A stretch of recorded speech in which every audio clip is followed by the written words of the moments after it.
এ আর আকাশ জাতীয় বিশ্ববিদ্যালয়ে অধ্যয়নরত আছে। শুরু থেকে পড়াশোনা করলে কিভাবে এগিয়ে যেতে হবে। আচ্ছা, এটা বলছি যে যেহেতু জাতীয় বিশ্ববিদ্যালয়ে অধ্যয়নরত আছো, জাতীয় বিশ্ববিদ্যালয়ের শিক্ষার্থীদের জন্য একটি বিশেষ সুবিধা হচ্ছে তাদের হাতে পর্যাপ্ত সময় আছে। এই পর্যাপ্ত সময়টাকে কাজে লাগাতে হবে। আর জাতীয় বিশ্ববিদ্যালয় বলে ভর্তি পরীক্ষা দিয়ে বিশ্ববিদ্যালয়ে ভর্তি হওনি বলে নিজেকে দুর্বল মনে করা, পিছিয়ে পড়া মনে করা যাবে না। নিজেকে মনে করতে হবে যে আমার হাতে পর্যাপ্ত সময় আছে, আমি পারবো, আমাকে দিয়ে হবে। তাহলেই জাতীয় বিশ্ববিদ্যালয়ের ছাত্ররা সরকারি বিশ্ববিদ্যালয়ের চেয়েও ভালো করবে।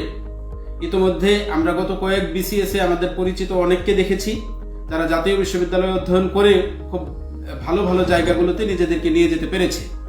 কাজেই সেইভাবে আমরা যদি যুক্ত থাকি, আমরা যদি নিজের প্রতি আত্মবিশ্বাস রাখি, আস্থা রাখি, আমরা এগিয়ে যেতে পারবো।